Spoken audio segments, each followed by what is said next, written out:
halawatul iman. Sebab itu kata ulama, tafaqqadu halawatul iman ila thalathati asya. Carilah kemanisan iman itu pada 3 perkara.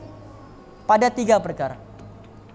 Fa illa, kalau kamu tidak jumpa juga 3 perkara ini, maka mintalah kepada Allah hati yang baru. Sebab hati kamu itu bukan lagi hati. Sebab kalau hati kamu betul-betul hati, dia akan terkesan pada 3 perkara ini. Apa yang pertama? Yang pertama, inda salati, ketika solat. Ketika solat. Carilah hati ketika solat. Kita tuan-tuan, kita punya solat masa kita belajar pafa perkara asas fardu ain dulu. Kualiti sembahyang kita masa kecil waktu kita belajar dulu sama dengan kualiti kita sekarang. Tak ada peningkatan. Tapi bab dunia bukan main lagi kita tingkatkan. Faham bahasa Inggris, tak faham buat pergi kursus, tak faham lagi beli lagi kamus, tak faham lagi pergi lagi itu, pergi lagi ini, semata-mata untuk faham bahasa Inggris.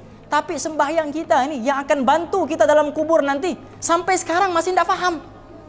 Masih tak faham Al-Fatihah, masih tak faham tahiyat, masih tak faham kunut. Apa kualiti sembahyang kita yang kita mau persembahkan di hadapan Allah? Sebab itu dalam Quran Allah kata apa? Allah bagi tahu kepada sahabat-sahabat Nabi. Ya ayyuhalladzina amanu. Wahai orang yang beriman. Tuan-tuan dengar nih ayat tuan-tuan. Ini sindiran halus oleh Allah kepada kita yang malas betul mau belajar nih. Apa kata Allah? Ya ayyuhalladzina amanu. Wahai orang-orang yang beriman. La taqrabus salata wa antum sukara. Jangan kamu mendekati solat dalam keadaan kamu mabuk. Nabi bagi tahu sahabat. Sebab dulu arak bukannya terus haram langsung, tidak. Arak bukan terus haram langsung. Arak ni dia melalui peringkat. Peringkat pertama boleh minum tapi jangan banyak. Peringkat yang kedua boleh minum tapi sebelum solat tidak boleh minum. Peringkat yang ketiga haram terus. Dia ada 3 peringkat. Dia tidak macam khinzir, dia tidak macam riba. Riba ni haram terus, khinzir ni haram terus. Tapi arak tidak, dia melalui peringkat. Peringkat pertama boleh minum tapi jangan banyak. Peringkat yang kedua boleh minum tapi sebelum solat jangan minum. Jadi Nabi bagi tahu bahwa waktu itu masih lagi boleh minum arak. Allah turunkan ayat Quran. Ya ayyuhalladzina amanu. Wahai orang-orang yang beriman. La taqrabus salata wa antum sukara. Jangan kamu mendirikan solat. Jangan kamu mendekati solat dalam keadaan kamu mabuk. Hatta ta'lamu ma taqulun. Sampailah kamu faham apa yang kamu cakap. Sebab orang mabuk ni, dia tidak faham apa yang dia cakap. Coba tonton tengok orang yang mabuk. Apa dia cakap pun dia tidak faham. Bahasa apa dia guna pun kita tidak faham. Kita yang dengar pun tidak faham, apatah lagi dia yang bercakap. Ni orang mabuk tuan-tuan. Orang mabuk ni dia tidak faham. Dia tidak faham apa yang dia cakap. Al-Quran dalam bahasa Arab, sembahyang dalam bahasa Arab, sahabat orang Arab. Allah kata jangan kamu mendekati solat dalam keadaan kamu mabuk. Sebab kamu tidak akan faham apa yang kamu baca di dalam sembahyang kamu. Orang Melayu lagi hebat. Tidak mabuk, tidak paham sampai sekarang. Tidak minum arak, tapi tidak paham sampai sekarang. Al-Fatihah masih tidak faham, tahiyat masih tidak faham, apalagi bacaan-bacaan di dalam tasbih-tasbih dalam sembahyang tidak faham. Apa kualiti sembahyang kita mau bawa jumpa Allah? Dulu sembahyang kita begitu. Masa muda sembahyang kita begitu. Masa tua pun sembahyang begitu juga kah? Apa kualiti sembahyang kita? Inikah sembahyang yang akan menarik khazanah Allah kononnya? Wah, sembahyang Ustaz, sembahyang apa untuk tarik khazanah Allah? Sembahyang untuk tarik khazanah Allah, sembahyang untuk tarik nusrah Allah, sembahyang untuk tarik nusrah Allah. Jangan kata nusrah Allah, cuba dengan sembahyang kamu ni minta dengan Allah dulu. Minta dengan Allah, ya Allah bagi saya 1 gula-gula ya Allah, itu saja. Ya Allah, minta saya 1 gula-gula ya Allah. Tonton sembahyang hajat, minta gula-gula. 1 gula-gula saja, sebiji tuan-tuan, sebiji saja.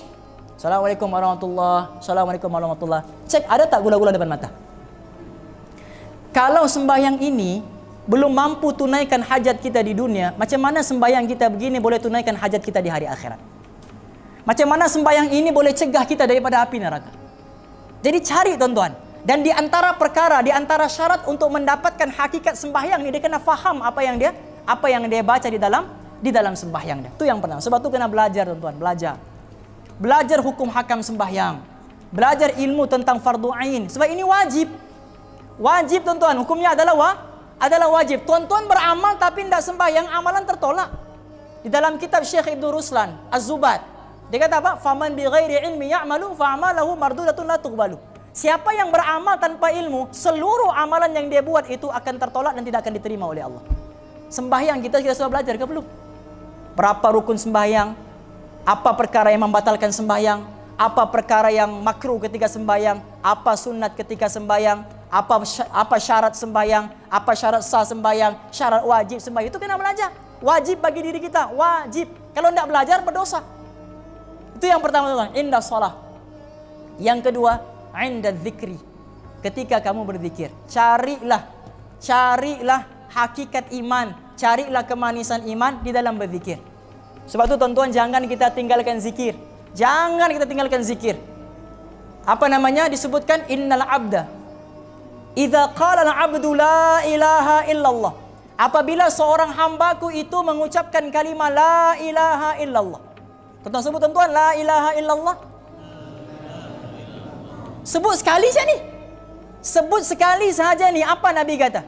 Idza qala al-'abdu la ilaha illallah. Bila mana hambaku, Allah sebut dalam hadis qudsi, bila mana hambaku menyebut kalimat la ilaha illallah, ihtazza dzalikal 'amudu baina yadayil 'arsy. Ada satu tiang daripada cahaya yang terletak di hadapan arasy Allah, tiang itu akan bergoncang dengan sekuat-kuatnya. Tiang tadi akan bergoncang dengan sekuat-kuatnya. Allah kata, berhenti kamu wahai tiang. Berhenti, jangan bergoncang. Apa tiang itu kata?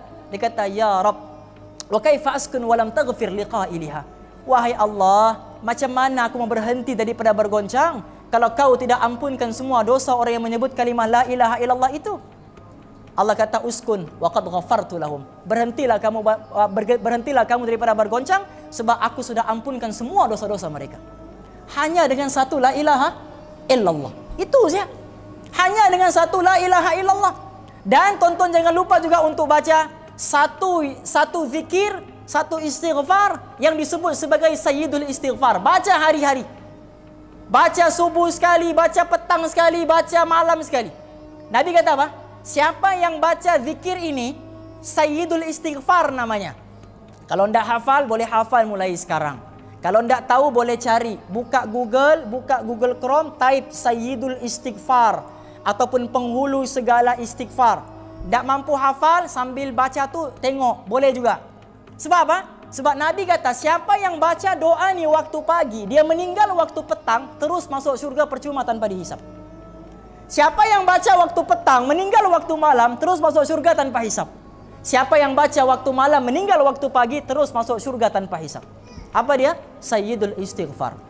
Allahumma anta rabbi la ilaha illa anta khalaqtani wa ana abduka wa ana ala ahdika wa wa'dika mastata'tu a'udzu bika min syarri ma sana'tu abu'u laka bi ni'matika alayya wa abu'u bi dhanbi faghfir li fa innahu la yaghfiru dzunuba illa anta. Itu saja, bukannya banyak pun. Tak banyak pun tuan-tuan. Itu saja zikirnya, pendek. Boleh baca sambil tengok juga. Baca waktu petang, meninggal, terus masuk surga tanpa hisap. Jadi kena cari tuan-tuan hakikat iman kita waktu zikir. Waktu zikir. Dan yang terakhir apa? Inda qiraatil Quran. Carilah kemanisan iman di dalam kamu membaca Al-Quran. Kita hari ini tuan-tuan, mudahnya kita untuk melupakan Al-Quran. Jarang kita baca Al-Quran. Jarang kita mau hafal Quran. Imam Syafi'i rahimahullahu ta'ala hafal Quran umur 7 tahun. Hafal Quran umur 7 tahun. Sebab tu tuan-tuan, kita ni yang tak mampu jadi hafiz Quran ni, kita kena sediakan orang untuk jadi hafiz Quran. Anak kita, cucu kita, sediakan. Ustaz, saya tak ada anak Ustaz. Cucu pun tak ada. Macam mana mau ada cucu? Anak pun tak ada. Saya tak ada siapa-siapa Ustaz. Saya hidup sebatang kara. Tapi Ustaz, saya ada harta. Saya ada harta. Apa yang dia buat? Dia bayarkan yuran orang yang belajar Al-Quran. Dia bayarkan yuran dia. Oh, pelajar ni nak mampu bayar yuran, dia bayarkan. Pelajar ni tidak mampu bayar yuran, dia bayarkan. Semua pahala satu huruf yang dia belajar daripada Al-Quran, daripada kitab-kitab para ulama, satu huruf yang dia belajar, semua akan masuk saham pahala akhirat dia. Nanti di hari akhirat, bingung dia, kenapa aku punya pahala banyak betul ni? Aku mana pernah belajar Sahih Bukhari? Aku pernah belajar Sahih Muslim? Aku mana pernah belajar miskat? Aku mana pernah belajar jurumian, nahu, apa semua nih? Mana aku pernah belajar? Aku belajar sampai Iqra 2 saja. Iqra 2 saja aku belajar. Mana aku belajar kitab besar-besar nih? Rupa-rupanya apa? Rupa-rupanya pahala sebab dia pernah bayarkan yuran. Dia tanggung pelajar tu untuk belajar agama. Dia dapat semua sekali pahalanya. Sebab tu hadirin yang dimuliakan oleh Allah Subhanahu wa taala, cari iman kita di dalam 3 amal ni supaya kita boleh hidup, hati kita hidup seperti mana hidupnya hati baginda Nabi Muhammad sallallahu alaihi wasallam.